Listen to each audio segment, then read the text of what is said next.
Hi, I'm Hollie Arnett. I am a freelance brand strategist, designer, and coach based in Wellington in New Zealand. My whole business, I've just followed what I'm excited about and what I love doing and what really interests me. There are always going to be new things, and that's something I love about it, but it's also a challenge, is that, there's going to be new challenges, there's going to be new problems to solve, or new questions to answer, or new things to figure out. And that can just be a bit like, okay. Oh, you are in for a treat. There is Hollie Arnett. It's another episode of Being Freelance that's supported by and recorded using Riverside. High quality video and audio recorded remotely. Obviously, I use it for podcasts and videos, but you could use it for live streaming, for doing webinars, for client calls like, power hours, for example, maybe getting client testimonials for you to use in your marketing. What is brilliant is when you hit stop, Riverside is just getting started. It creates a transcription for you. You can create little clips from it. It's always a time saver when you're doing everything yourself. Try it for yourself. Go to beingfreelance.com/Riverside. And whilst it's free to get started, if you want to save yourself some money on a paid plan, make sure you use the code Being Freelance. That will save you 15%. I think about high school freelancing me. I was dreaming of being and doing what I am right now. So I'm like, I did that. I did that thing. Yes, there is Hollie. We are off to New Zealand this week for her story. I have been following Hollie online, aware of her, for as long as I've been doing this podcast, it seems. About a year after I started, so this would be 9 years ago, I started vlogging about my experience as a freelancer. So every single week, every day, I would be filming myself. I would create an edit of it. I would put it out on YouTube. They're still there. You can go and watch them. People still do and contact me about them. Anyway, I was doing that for a couple of years, and Hollie was doing something similar at the same time. So I remember commenting on her videos, likewise her on mine. Yeah, so Hollie has basically been on my radar, and shame on me for not getting her on sooner. But in a way, I'm glad it's taken this long, because she's got such an amazing story to share, and she's such a joy to chat to as well. So you're in for a treat. That coming up very soon indeed. How are you? Hope you are well. It's been a crazy week or two, because I was speaking at Creator Day, which is an event down in Poole on the south coast of the UK. Honestly, you could not have asked for better weather. Sitting outside a pub with a beer, overlooking the harbour, having fish and chips, sitting on the quay side with BFFs from the Being Freelance community. And then, of course, we had the day itself. We even did live co-working down there, both in the room at Foundry, which is a co-work space down there. Thanks for hosting us. And then also online with those who we normally co-work with every Friday. It was mayhem and brilliant in equal measure. So thank you very much to Mark Masters and the You Are the Media community for hosting us down there for a few days last week. And I've booked my ticket for next year already. It was maybe we just got lucky with the weather, but it was a very nice break indeed. But yes, we are back both in the community and with the podcast. So let's crack on, shall we? And chat to this week's guest. We are off to New Zealand. We're off to Wellington to chat to brand strategist, designer and coach Hollie Arnett. Hi. Thanks so much for doing this. As ever, how about we get started hearing how you got started being freelance? Yeah, for sure. So I actually started freelancing as a teenager. I was studying design and I was volunteering at my youth group. And as with every youth group or organization like that, they need help with all of the things. And they were like, you can do design. You want to help us with the design stuff here. So I started doing that. And then that kind of just turned into more people asking for more things. Looking back on that stuff now, awful. But it was that's how I started, that's how I got going, and then just kept freelancing, kept taking the opportunities through high school, through university, and then launched my business. So straight out of uni you launch your own thing? Not straight. So I was already kind of doing the freelancing, but I didn't have an official business or anything. It was just me. And then I tried a few jobs. I got my first design job in my second year of university. And then I did that, did a couple of other like startup jobs and everything. And then at one point I had a quite awful experience with a startup, and I was like, no, I can't do this anymore. And so I actually talked to a life coach who was like, well, what do you want to do? And why not try it now? Because I was like, well, I'm young and I don't have like a kids or a mortgage or like anything like that. So why not give it a go? So that's when I launched officially. And when was that? That was, 8 years ago now. 21, 22, I think. Yeah. That's so funny. Especially because it feels like in that case, I must have been following you online for pretty much all of that. Yeah, I think so. Yeah, vice versa. Yeah. Okay. So there's a difference though, isn't there, between like taking a few jobs on the side through high school or university or whatever, and then thinking, no, actually, this is how I'm going to pay my bills. So did you have to make any change? Like, how did you get those clients? How did they start to come to you then? Yeah, so thankfully, because I had been doing freelancing for a while, I had like a roster of clients and kind of had started that network. But what I decided when I decided to like officially start a business was that I wanted to niche down, as they say, quote unquote, niche down, and focus on typography and hand lettering. So I actually started my business as a hand lettering and typography studio. And so then I went hard on like marketing that and saying like, hey, if you want anything typographic or anything to do with hand lettering, then I'm your gal. I still did like other design jobs as well, but I was primarily hoping to get typography and hand lettering. So I kind of tried to change my messaging and my like the stuff I talked about and everything. And when I talked to clients, I was like, do you have anything this specifically relating to this? Because I want to do that. How did that go then? Because obviously I've not introduced you as that now. Yeah. Yeah, so I've pivoted maybe like 6 times since then. And my whole business, I've just followed what I'm excited about and what I love doing and what really interests me. And so I started doing typography and hand lettering, which led to people saying, can you make me like a custom hand lettered logo? So I was like, yeah, I can do that. So I started doing that. And then from there, I was like, okay, well, you need more than just a logo. You need a full brand design, full brand identity. And then that led to going, okay, well, actually you need strategy as well, which I was kind of already doing, but I didn't know that's what it was, and I wasn't charging for it at all. And so then that kind of transitioned to that. And then I decided, okay, I'm going to do brand strategy and design. I dropped design for a while and only did strategy and like coach people on their brand strategy. And then actually just last year I started doing the design again, just the year before. So it's been a journey. Did you have like a company name when you started out? Yeah, so before I launched, it was just me, and then I launched my business as Black and White Studios.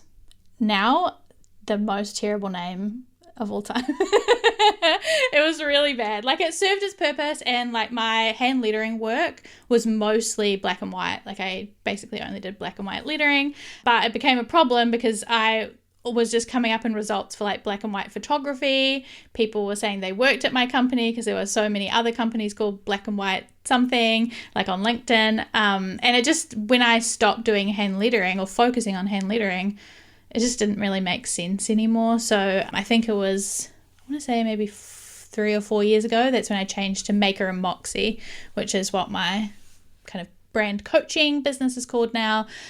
The brand design work that I do is now back under what I call by Hollie Arnett. So it's just my name. So you have 2 sides to your business then. So there's Maker and Moxie.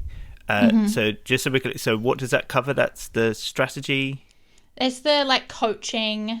I coach artists and makers on how to build and design and market their own brands.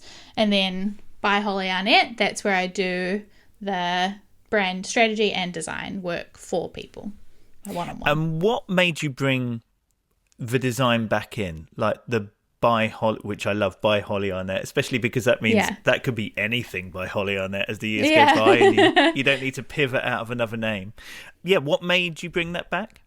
basically, like, I coach all these artists and makers, and I've always been an artist myself. So like when I started my business, I did exhibitions and sold my work and all of that stuff, my hand lettering. And I really miss that. Like, I'm talking to artists and creatives all the time, and I'm creative in my job, but I'm not necessarily like drawing or doing anything like that. So I really felt, again, following my passions. I was like, I just really want to do that again. But I didn't feel like I had a style of my own that I could sell my own work or do like products, that kind of thing. So actually I had been doing for a while, I had a long-term retainer client that I had up until the start of this year actually, and I had been doing illustration for them for the longest time, illustration and hand lettering. And so I was like, okay, well, I have that experience doing illustration for them. I have my hand lettering experience. I just like love illustration as well. So I was like, maybe I could do illustrations for businesses, like mostly for online educators like myself who are teaching something and maybe need something to help them visualize the concept that they're teaching. And so I started doing that, started it as a subscription model or service. And then a client of mine who loved that was like, can you now redesign the whole brand so that it all matches the illustrations and everything? And I was like, yeah, of course I can do that because I have the experience. It's what I used to do. And then that just took off. Like, the clients were like, okay, I loved how you did that for this client. Can you do mine now? And I was like, okay, yeah, let's just keep this rolling. And also it just like reignited my love for branding. Like, I've always loved branding, but I just stopped doing the actual doing of the branding. So the branding design anyway. So yeah, that's kind of how I came back to it. Oh, I love that. How was that subscription? Well, it's sort of weaving our way around here all over the place. So many things we could talk about. Yeah. But you mentioned the subscription. So is that something you still do? What was your experience with that? Yeah, so I've stopped the subscription now, but mostly because my capacity was like reached its limit. And I was like, I have to pick a lane here. Like, I can't do everything for everyone all the time. So I have stopped the subscription, but it was really good and an interesting thing for me to try. Like, I myself and my clients love the predictability of it. So like, you know, it's the same amount every month. You know what you're paying, you know what you're getting for that amount. I know what I'm making for that every month, you know, but it also comes with its own challenges. Like, the current models of that kind of subscription service is like, a lot of the time people expect like unlimited revisions, or, you know, you have to be quite strict on what you offer and how you offer it and how it operates. So there's a lot of systems to set up and maintain so that people can like submit work for you every month, or you know, and by a certain date, and then like how do you manage how many they can put in at the certain time and like all that stuff. So there's a lot of operations about it, but it's also really great for like profitability and like that, you know, recurring revenue, and the clients liked that side of it too. So yeah, it was good and bad. I find it really interesting. Yeah, that kind of sounded positive. Like, how does that differ from a retainer? Because it feels similar. There's a recurring expectation, a recurring relationship, and revenue. I think it is like relatively similar. I think it's partly as like a marketing thing, but also I think a slight difference in it is that, like with I guess like some other like software subscriptions or whatever, you how I did it anyway is that you could pause it. So if you weren't using it 1 month, like unlike a retainer, where it's like if you use it, you have to use it or lose it, right?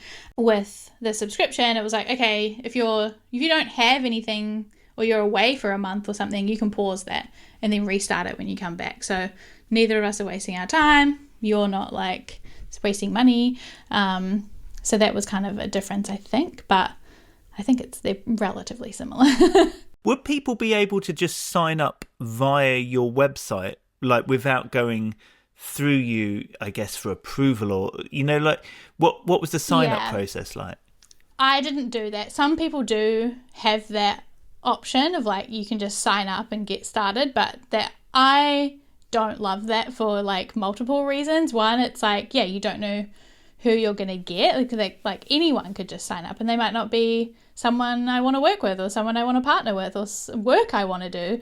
And also, like, one of my favorite things about being a freelancer and working with my clients is like talking to my clients and meeting my clients and connecting and collaborating and all that sort of stuff. So I didn't really love the idea of like not talking to each other, or not like them not meeting me not meeting them.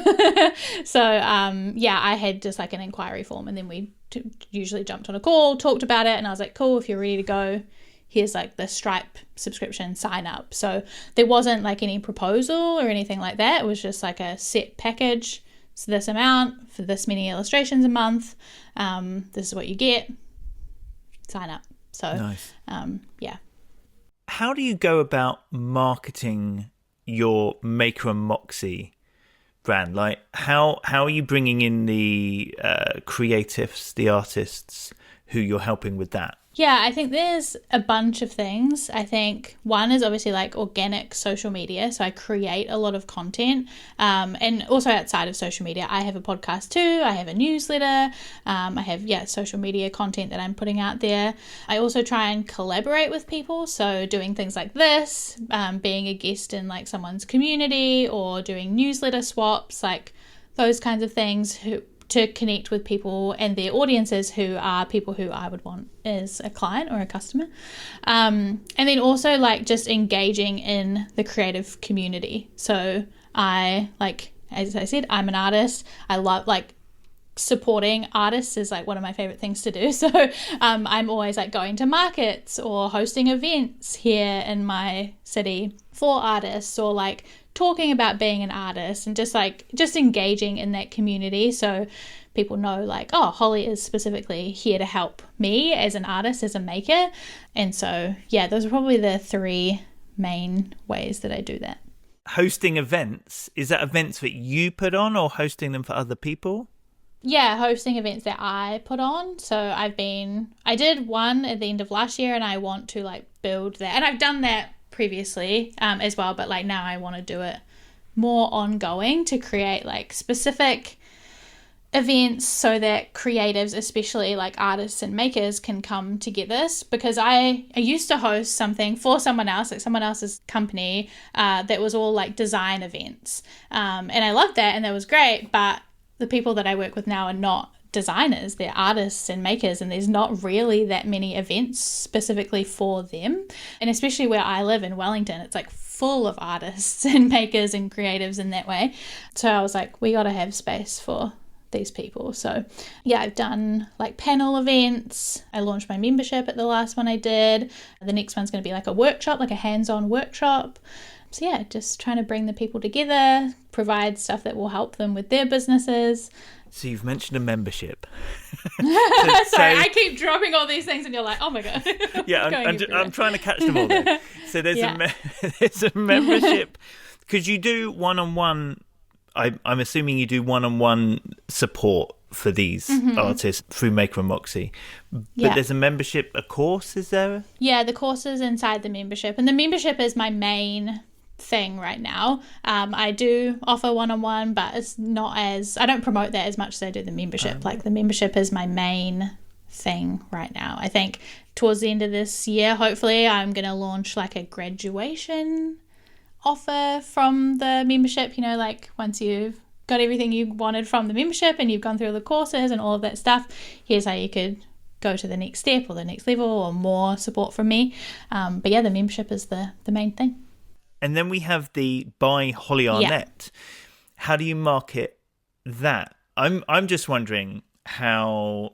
I mean, I know the two sort of like dovetail into each other. Yeah. But equally, they're different. So how do you deal with that side of things? Yeah, so I am lucky in that they are both, there's crossover between them both, that it's all branding, right? I always call myself your handy dandy brandy gal. So I am all things branding all the time, always. So there's definitely crossover, but the audiences and the problems that I'm solving are very different. So I don't market them in the same way or the same places. So I told you how I market Maker and Moxie. It's mostly like social media, usually Instagram, Threads, my podcast, my newsletter, collaborations. How I do by Hollie Arnett is a lot of LinkedIn is more where I post there, because it's more for like online educators that I work with, I usually over there. in communities that I'm in.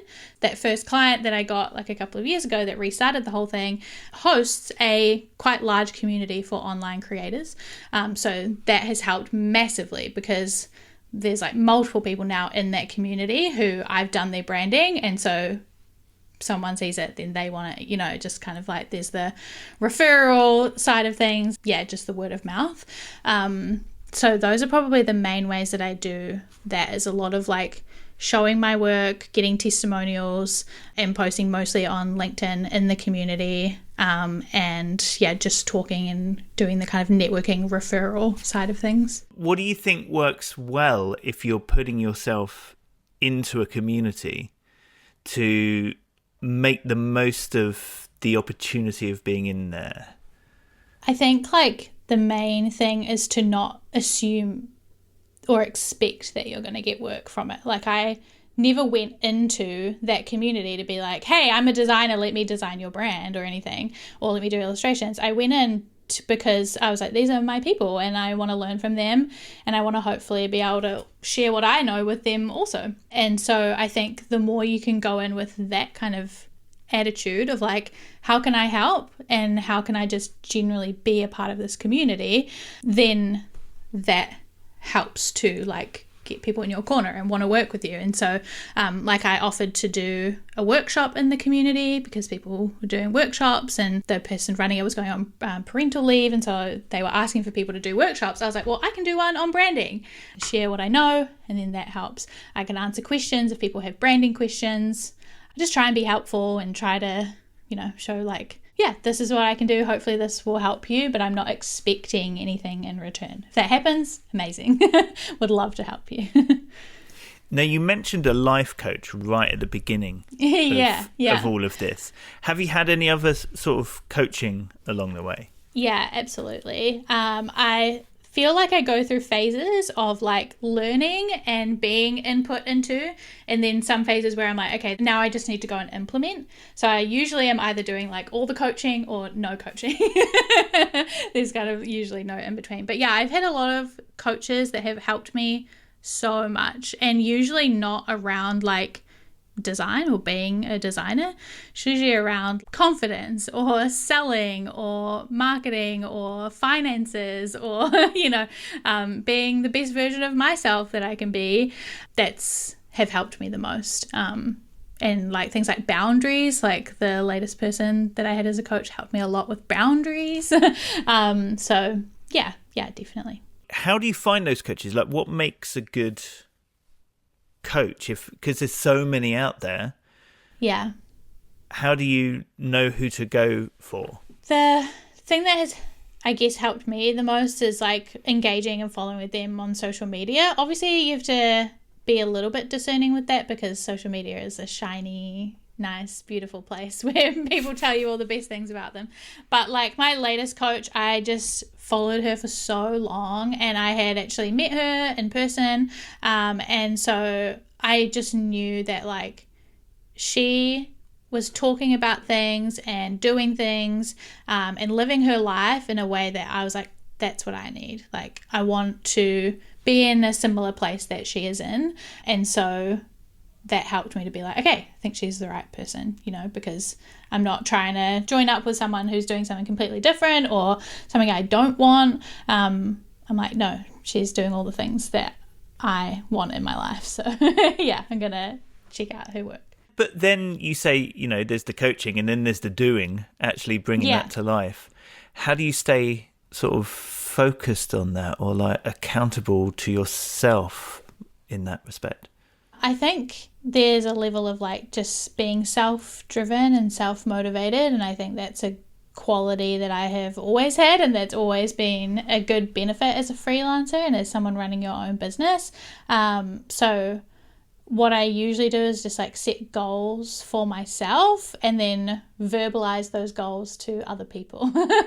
So maybe like my assistant or my like partner or online even, because I don't know about other people, but for me, I can sometimes easily let myself down, but I struggle to let other people down. So if I tell someone else like, hey, we're going to do this thing, or you're going to make sure I do this thing, that helps me to like stay accountable. It's so true. So you have an assistant though?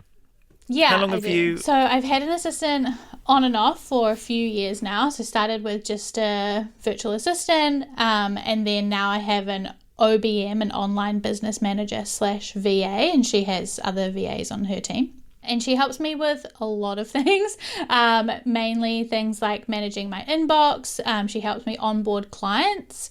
She's currently working on like the whole onboarding process for my clients. So like mapping all of that out, setting up automations and systems.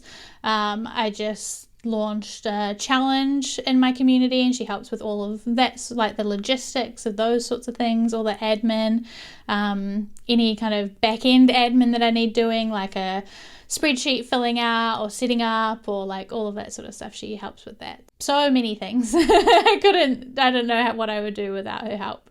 So yeah, definitely grateful for that.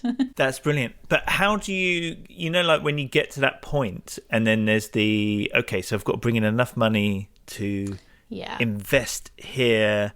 Like, did you just think, no, whatever, I'm just going to do this? Or how did you sort of mentally get around that?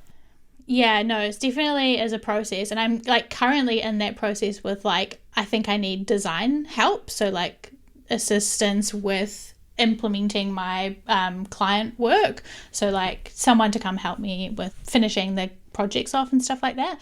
But it's the exact situation where it's like, okay, I need to make enough money to hire them, but I need to hire them so that I can make more money. So it's kind of this like cycle. I think there is a point where you obviously smartly and like with a lot of consideration have to understand that sometimes you do have to spend money to make money, and it's hard to get around. But especially with a lot of like admin things or Mac operator things, it's like, okay, I could spend my time doing that, or I could spend my time going and getting more clients, like marketing my work so that I can bring in, I can spend $500, $1,000 paying them, and then I can go and bring in with that time $5,000 or however much. So you just have to kind of figure out in your head, okay, am I ready to do that? Do I maybe have some savings or some backup so that I can cover things in the meantime while I, use that time wisely? But yeah, I think just realizing that that's okay, that you have to spend money sometimes to make money, and that taking a look at the different tasks and saying, okay, if it takes me an hour to do this admin task, that realistically I couldn't charge my clients, like I'm not going to charge like $100 or $200 for that task, but I could pay someone else to do that so that I can spend money on the task that I can charge $200 an hour for, or whatever. So yeah, I don't know if that succinctly answered the question, but yeah. It sounds remarkable, like seeing you online, chatting to you today, that you might have ever had issues with confidence, because you said about a confidence coach. Mm-hmm. But what has sort of knocked your confidence, or how have you built yourself up? Because we have to kind of like show up and feel good about what we're doing. Yeah, definitely. I think like I have had a lot of health things that have knocked my confidence hugely. So a few years ago I got concussed and I wasn't able to work for a long time, and when I tried to work my brain did not cooperate. And so it knocked my confidence, because to me at that time specifically I felt so tied to my business. Like my identity was and is in a lot of ways my business, and like being a designer, being a strategist. And when I couldn't do that, I was like, well, who am I? Like, what am I? What's my purpose if I can't do that? I'm quite chronically ill, so I have a lot of things that, get in the way health-wise. And so for a good like year or two, I was like, I don't feel like I have the confidence to show up, because I was like comparing myself to other people who are like doing all these amazing things, and here I am. But then I had to understand, like, okay, but they're not chronically ill, or they have other things going on. I have these things going on. I have to just accept where I am and figure out like who who am I and what am I really good at and what am I really passionate about? So it's a lot of like internal work to build that back up. And like having the coach really helped me, because it was just really good to get outside perspective and someone to say, hey, you are really good at what you do, and like, let's help you feel that. Like, what can we do to help you feel that, and how can you feel good in yourself outside of work, and like rebalance these priorities so you feel good all around. So I think doing the internal work and also like getting people around you to help you kind of either snap out of it or like just remind yourself of those things that sometimes we struggle to see or struggle to know is really helpful. So yeah, both those things helped. Well, I'm glad you came out the other side of it. Me too. Do you know, sometimes I even see it in the Being Freelance community, like a client might say something or somebody else might say something that seems critical of their work, and suddenly, despite all the evidence to the contrary, they start doubting themselves, and you're like, are you crazy? Look how good you are. Yeah. I wish I could do what you do. Mm-hmm. If only people knew what they did to us.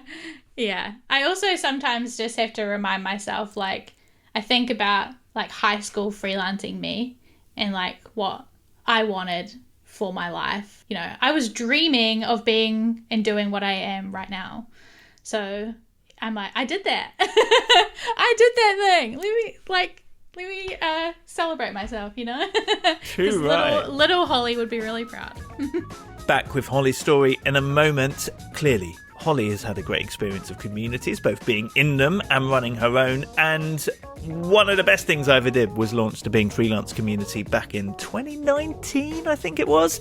It's not too late. Come join us. I'm always amazed at how quickly people feel like they've been in it forever. Because there are people who have been in the community for like 6 years. And then there are people who've been in there for 6 weeks, but they seem like they've been in there for 6 years. It's so welcoming, such a lovely group, and it would be really cool to see you in there as well. One of the hardest things of being freelance is doing everything yourself. All the questions you've got, all the celebrations that you only get to high-five yourself with, but also the commiserations when things are tough and you need sense checking. We do events online, but there's also an always live chat forum, so when you need us, we're there for you. You can just jump in there and get involved. Please do try it out, check it out, see if it's for you. I would love to see you in there. All you got to do is go to beingfreelance.com and click on community. But honestly, if you've got any questions, do just get in touch. And I am a person. I love to talk. I am a person, I love to talk is the worst catchphrase. I'm never going to say that again, so I hope you enjoyed it. That's like the worst. I am a person. Apparently I am going to say it again. Anyway, you're not alone being freelance. Come and join us. Okay, let's get back to this week's episode. Here's Hollie. How about work-life balance when you've got so much going on? Yeah. And so much that you could be doing. Yeah. How's that side of freelance life? It's good. Like, I definitely wouldn't say I have it all figured out. I don't know if I ever fully will, but I just try and understand that there are seasons. So sometimes I'm really busy, and that is okay. That is just like a season of life, a season of business. And sometimes I'm choosing that, right? So like right now I'm doing this challenge that I mentioned. That's extra work. I don't have to do that, but I want to do it. So I'm choosing to spend a little extra time, put a little extra love into what I'm doing. So doing that, but also trying to have, again, it's like a lot of internal work of like, okay, if I am not working, I don't have to feel guilty about that. I can try and not feel guilty about just relaxing, taking time off. Also filling my creative cup. Like I have to remind myself all the time that work isn't just working. Like taking a break and refilling your creative cup is also part of the work, because otherwise I can't do my best work if I'm not filled, I'm not rested. So a lot of just reminding myself of like, take a break, it's really good for you, it's good for your work, like all of those things. So I try and have a lot of hobbies that are not on my computer, a lot of crafts or video games still on a device, but not as bad. Yeah, but it's different, right? It is different, yeah. I can sit on the couch with my handheld Switch. This is different. Yeah, I think just a lot of reminding myself, having lots of things outside of work that excite me as much as work does. Also trying to set, like I mentioned, I've been working on like boundaries. So setting clear boundaries with clients, with myself, those help a lot. In what way do you put boundaries in place? With my clients, I have like my one-on-one clients, when they sign up to work with me, and I got this from my assistant, I have a list of norms, what she calls norms. So these are the normal ways that I work. So it tells them like, I only work between these hours. I only communicate in this way. This is how we will run the process. So just putting those in from the beginning so that they understand that, and they are agreeing to that when they sign the contract. And same with like in my membership, it's like, okay, I'm only going to be checking stuff and replying between these times on these days.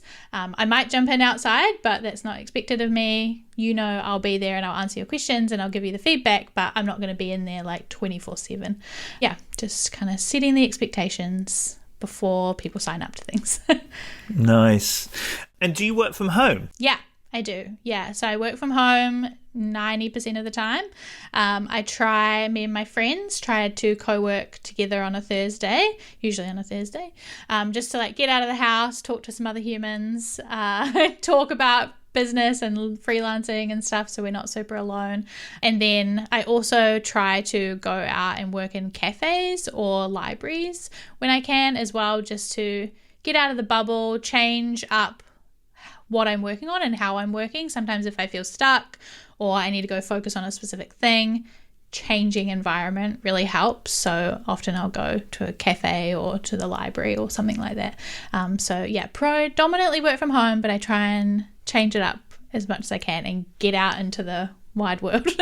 Yeah. When I've seen your vlogs in the past on YouTube, I don't know if you still do those. Do you still vlog? Not at the moment, no. Just little short form ones on Instagram sometimes. You see, so maybe I'm mixing the two in my head. Oh, you mean I used to vlog though, so yeah.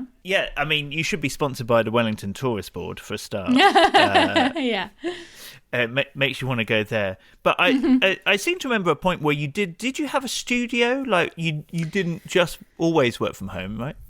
Yeah, so before the pandemic, I worked in a shared like artist creative studio, and that was awesome. I loved that, and it was like a really great group of people. It was the place we had was beautiful and relatively affordable, so that was great. But yeah, then the pandemic happened, and then we all went home, and then I just have stayed at home.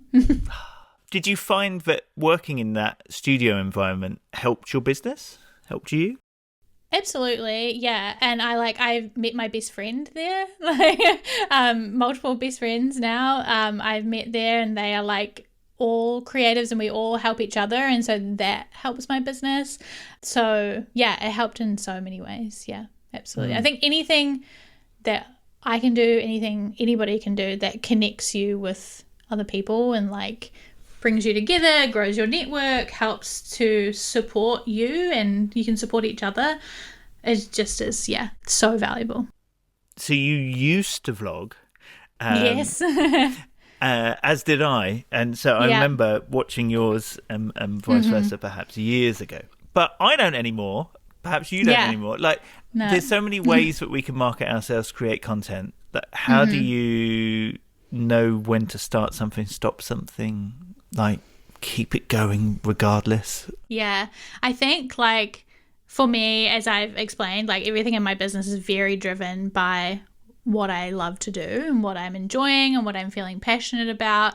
I feel like, and, like, this is kind of what I teach people as well in marketing their brands and their businesses, is, like, if you love something, it's going to be so much easier to be consistent in doing that thing and to show up and do that thing. So if you love making vlogs, you're going to want to keep making vlogs and like editing them and doing all that stuff. And so then that's great for your marketing, for your business, because then it's more visibility, it's more consistency, it's more of all that good stuff. Whereas as soon as you start kind of hating something or resenting something or wishing you weren't doing something, then it feels like a slog, and then it becomes inconsistent, and then it's like, okay, now I'm not really doing that to the best of its ability.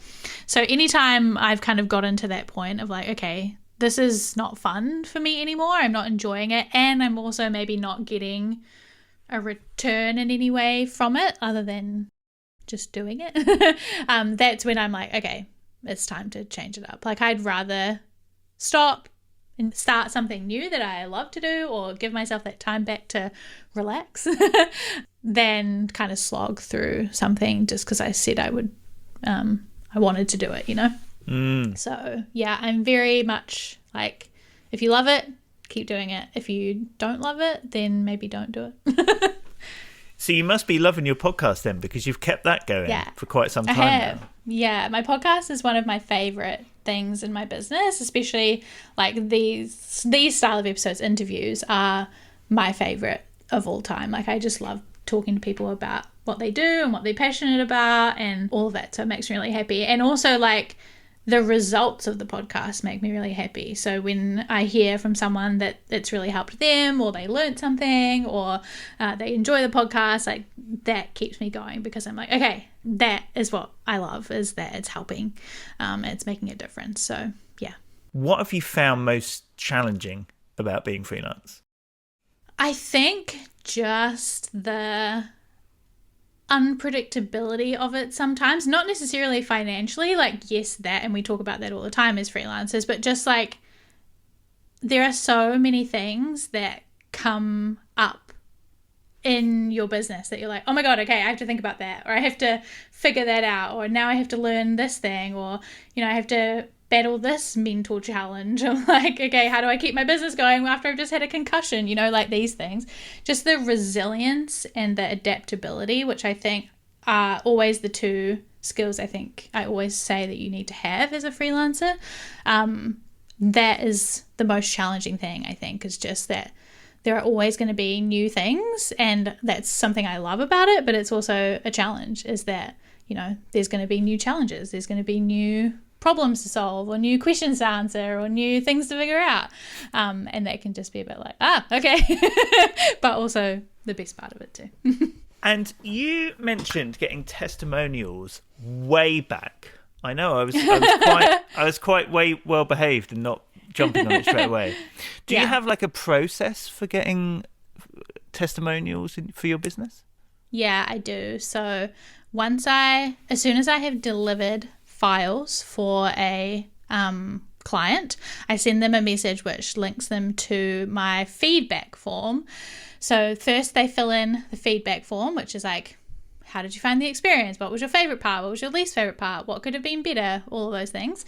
And then once they've submitted that, it auto redirects them to leave a testimonial using a tool called Senja. I don't know if you've heard of Senja. Well, I have, but how are we spelling that for people? Oh, yeah. So Senja. Right. Senja. And yeah, what that does is it has like preset questions, and it allows them to, well, you can set the questions. It allows them to leave either a video or text testimonial. It then gathers them all in one place, and then you can turn them into like graphics, or I have like a wall of love, they call it. So it like brings all of your testimonials together into one place, and then you can embed those on your website. You can do whatever you want with them. So I like that because it's really easy for me and my clients, and it's a great way to like keep it all in one place, make sure I get the testimonial after they've submitted their feedback, and then I can use it for marketing it. And the great thing about it is the video testimonials, because like that is really helps with like conversion. You know, if you hear someone talking about something from their voice, it's a little bit more compelling than just like reading a little snippet. So I love that they have the option to leave a video testimonial. Brilliant. In terms of, you know, you mentioned having savings, which is good for investing in yourself, but obviously you had this period where you struggled to work as well. Like, are you really intentional about your finances in that respect? I am now. I try to be now. I have not always been. And honestly, it's something that I'm always working on. It's like, how can I learn to best like earn and steward my money, because like that's what keeps my business going and what keeps my family fed, and like, you know, all those things is important. But as a creative, it wasn't something I thought about at all when I started my business. So I have always been learning. I'm always learning about finances. I'm always trying to learn, like, can I make it easier or better or stronger or something. But yeah, I try to be quite intentional about it. I am currently using Profit First. If you've read that, I kind of use that system. And I also use a tool called You Need a Budget. Yeah, I almost got that wrong. You Need a Budget, so that I can see, like, are my upcoming bills, are they covered? Are they not? Do I need to bring in more money? So it helps me to see all of that picture. And then I combine that with Profit First. So I use some systems, learn as much as I can, and try to do the best I can. Yeah. And when it comes to pricing then, have you evolved that? Because obviously the more we charge, the more we can invest in ourselves or put aside for the future, as well as covering what we need for today. But that can be a big step in itself. Mm-hmm. Yeah, definitely. So when I first started freelancing and as a business, I just mostly did hourly pricing. Now I almost refuse to do hourly pricing. Everything is like a package, a set package, and it's like just a flat rate, 50% up front, 50% at the end. And that has made things so much easier in terms of like budgeting for my clients, not going over like time. Also doesn't punish me, because I've obviously gotten better and faster as I have evolved and grown as a creative. So if I'm spending less time doing a task, that doesn't mean I should earn any less money. So it has been the best thing I could have ever done, is to just start charging flat package fees for everything that I do. And do you have those sort of like set in stone, or do you use them as a basis to then create a quote? So I've just changed that. So I was doing like using them as a basis to do like custom quotes, but I've just changed it to actually just be what it is. Because I was spending so much time doing custom proposals, and kind of like changing up the pricing each time. And I was like, why am I doing that? Like, I know how much it's worth and I know how long it takes me and like all of that stuff. So yeah, I just have changed it over the last like few months to be, there's like two options. There's like basic branding, and then if you want branding in like a bunch of applications, there's that. This is how much it costs, and that's it. And it says like on my website, like it starts at this. Are you happy to do that? Yes, then let's talk. So, amazing. Yeah. Now, Hollie, I always do this thing where I ask for 3 facts about yourself to make 2 true, 1 a lie, and let me figure out the lie. What do you have for me? Okay, this was so hard, actually. I had to like write this down. I asked my partner, I was like, can you help me think of like truths and lies that are interesting, that are going to get him? Okay, here are my 3 things for you. Number 1, I got into printmaking because of my dad. Number 2, I love editing videos. It's my secret passion, hidden passion. And number 3 is that I have my logo tattooed on me. Okay. Oh, that came out of the... Oh, man. Okay. So what, was your dad a printmaker, was he? Or Yeah, so my dad and my granddad were both printmakers. And so I learned about like typography, printmaking, all of that from them. What were they printing? So when like I was a kid, my dad was printing like newspapers and like leaflets and stuff like that. But before that, like the fancy printers that they have now, they were doing like the like lead type. And I have my dad's like key that you put in the frame to tighten the frame. He gave it to me. Oh, that is cool. That's cool, huh? Unless it's a lie. Unless it's a lie. There's a beautiful romance to that. I like that.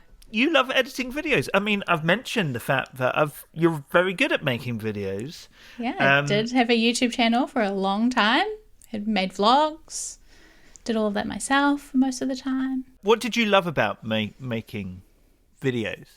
I loved like telling the story of like what I was doing, and now I love watching them back. That's my favorite thing now, is like that I can watch them back and I can go back and go, oh, that's what I was doing when I first started my business, or I vlogged all the way through, or most of the way through university, so I can go back and see what I was working on. Like, I loved that about it. Oh, I don't know. Oh, right. Okay. So we come to the tattoo. Yeah. So which logo did you get tattooed? I have an ampersand tattooed, which is the ampersand from my first official logo as Black and White Studios. Oh. So I had the original Black and White Studios logo. I then rebranded that to the new logo. And then I changed my name, but I wanted to keep the same logo. So I wanted to keep the ampersand. So that's why I named it Maker and Moxie, because I wanted it to be like something and something, so I could keep the ampersand. Where is the tattoo? It's on my arm, which I'm like trying to hide my arms from you now. Yeah, we can't see if you're watching. Yeah. You see, I was going to... if you've designed a tattoo yourself and you're really into your business, do you have other tattoos, or is it just that one? I have other tattoos. You see. So it's not... That feels possible. The danger, of course, is when you then rebrand, but actually then that's just a historical remembrance of something, but you've managed to hold on to it. That could be true, but I know you made videos. You said you would have loved doing it at the time. So is the printing your dad? It's going to turn out that, I don't know, your dad actually worked on an oil rig and it had nothing to do with art at all. This whole romantic vision. No, that feels true. Oh, I don't know. Yes, I feel like I've done a good job. I was so stressed about it, and now I feel like I've given you some good ones. The logo feels true. No, but I'm going to say... Yeah, I'm going to say for tattoo is the lie. Okay. It You better ready? not be the videos tell one. you the truth? Okay. The lie is the videos. I hate editing videos. And I'm really bad at it. Gotcha. Oh, I'm so annoyed. Hang on. So if you're watching the video version, we're now seeing... How do I give you... not twist it all weird. The ampersand. Nice. So it's sort of like on the inside of your wrist. Yeah. Oh, God, that would have been really obvious. You did well to keep that hidden. Yeah, so I was trying to hide it down here. I also have other ones that I've designed, but yeah, this is the... Oh, nice. Okay, do you know what? I'm not going to beat myself up about this one because you said that you wouldn't do things that you didn't love. Yeah. It's almost like you've been laying the seed of that lie all along, and don't know what to believe at all. Yeah. So did you really not enjoy making the videos though? I did at the time, but I didn't enjoy, I wasn't good at it. So I enjoyed filming them and the end result, but I didn't enjoy the actual editing, making of the videos, because it's not my area of expertise. Same with anything with a timeline, like animation, my brain just can't compute it. So I always am hats off to any video person animating, because I just my brain doesn't work in that way. So I really struggle with it. So yeah. Interesting. Okay, now Hollie, if you could tell your younger self one thing about being freelance, what would that be? Ooh, that's a great question. I didn't think about this because I was too hung up on the 2 truths, 1 lie. I think what I would tell my younger freelance self is that it's going to be challenging, but it's going to be the best thing you could ever do. You are made for this, and it's going to be so rewarding. So that is worth figuring stuff out and learning and growing and doing all the things to make it happen. Hollie, it's been so good to talk. Yeah. Make sure you follow Hollie online. Of course, there'll be show notes to this episode. There'll be links through so that you can go and find Hollie on Instagram, on LinkedIn. Go listen to the podcast. Yes. Check out, are your old vlogs still there? They are, yeah. You can go There watch you go. all of them. Go check out the old vlogs as well, or mine, if you fancy doing that. But Hollie, it's been so good. All the best with it, and all the best being freelance. Yeah, thank you so much for having me. All right, we are done. Thank you so much to Hollie Arnett. You go follow her online, you hear? And if you're online already, then why not come find us in the Being Freelance community? Go to beingfreelance.com. When you're there, you'll find articles that I've written. You'll find over 300 episodes of the Being Freelance podcast. Remember, it doesn't matter what they do for a living. It's all about the Being Freelance. So do take a chance to check them out. Then we have the course for new freelancers and, crucially, the community. You can also get Being Freelance merch and all sorts. So it's all at beingfreelance.com. I will see you for another one of these very soon indeed, but you have a great week being freelance.